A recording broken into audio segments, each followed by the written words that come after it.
Another day, another pathetic Democrat clown show on Capitol Hill.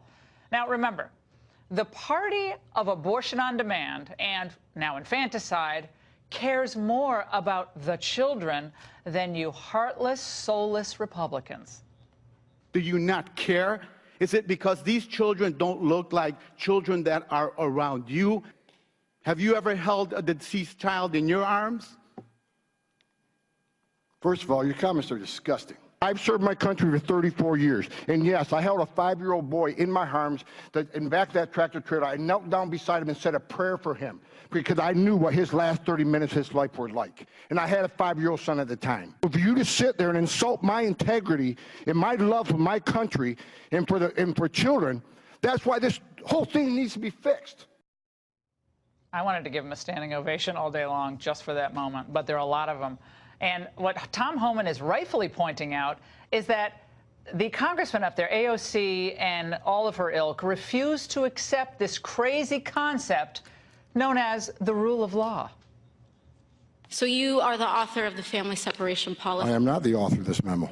You're not the author, but you signed the memo? Yes. You recommended family separation? I recommended zero tolerance. Which includes family separation? The same as is with every U.S. citizen parent gets arrested when they're with a child. If I get arrested for DUI and I have a young child in the car, I'm going to be separated. Mr. Homan, with all due respect, legal asylees are not charged with any crime. When you're into the country illegally, it's violation 8 United States Code 1325. Seeking asylum is legal. If you want to seek asylum, you go through the port of entry, do it the legal way. The Attorney General of the United States has made that clear. Okay. Whoops. Today's hearing was convened by the House Oversight Committee, whose members included 3 of the 4 progressive it girls.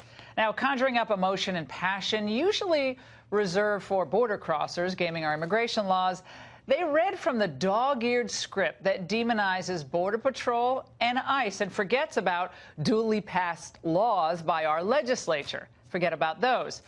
But at a certain point, former acting ICE Director Tom Homan had had just about enough. As a 34-year veteran of law enforcement, it is shocking to see the constant attacks against those that leave the safety and security of their homes every day, put on a Kevlar vest and put a gun on their hip and risk their own safety to defend this nation. They have to wake up every day and see news reports and comments from representatives in Congress that they're Nazis, white supremacists, that they operate concentration camps, that they knowingly abuse women and children. ICE agents and Border Patrol agents are mom and dads too. They have children. What they see every day in this unprecedented surge of children and families affects them deeply and emotionally. Has any of those who easily attack the men and women of the Border Patrol ICE, you ever walked up to one and thanked one for serving their nation? Have you ever had to console a small child or a spouse of a fallen officer? I have, too many times. Game, set, match.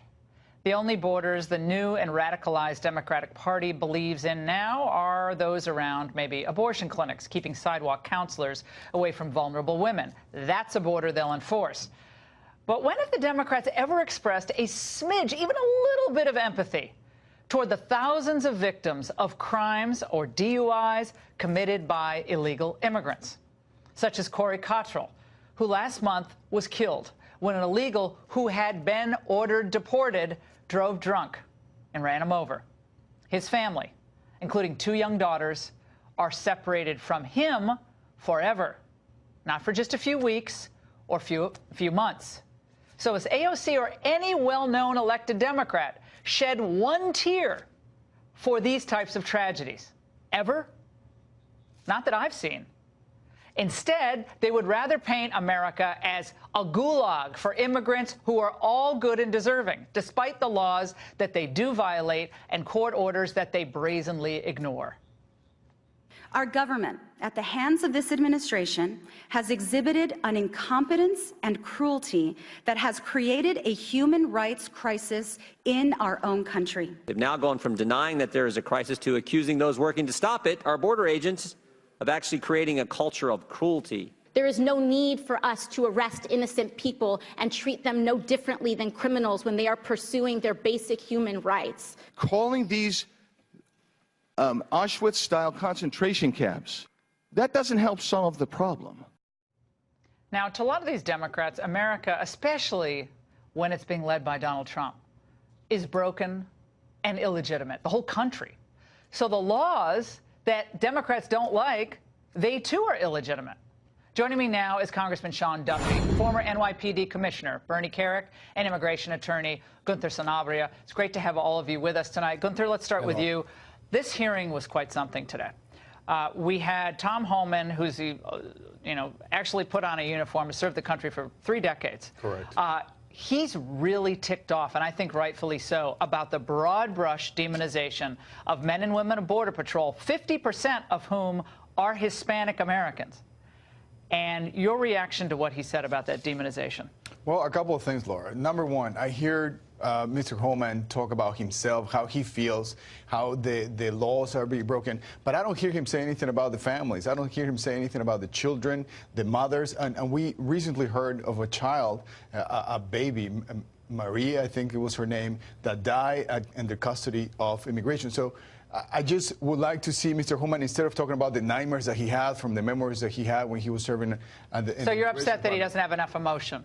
No, he has emotion, but the emotion should be directed towards the children. We're talking about children. We're not talking about adults, criminals. And he continues to talk about how he feels and how he felt and how the ICE Patrol agents would feel about it. So you think when he is with, if he's in a situation with a crying child, that he doesn't care about that child? I'm sure he cares, but he does care. We all care about all children who are innocent, who were brought by people, some of whom were not their family members, trafficked across the border and used as pawns. We do care about them, which is why we want to asylum reform. He's in Congress testifying. Bernie Kerik, when I was down at Del Rio in Eagle Pass at the end of April, early May, what I saw was appalling. Here's some of the video. People see the Border Patrol boat, and they jump with a pull toy or blow-up inner tube, because they know our Border Patrol are always going to pick them up. We're always going to rescue them. That's what we do. That's who we are. We don't purposely let people drown. Other countries might do that. We don't do that. But today, and listening to some of these Democrats, no, we don't pick them up. And in fact, we want them to suffer. That's not what I saw down there. What I saw was we need to reform this system so people are safe when they apply for asylum and not endangering the lives of children by bringing them thousands of miles from their hometown. Your reaction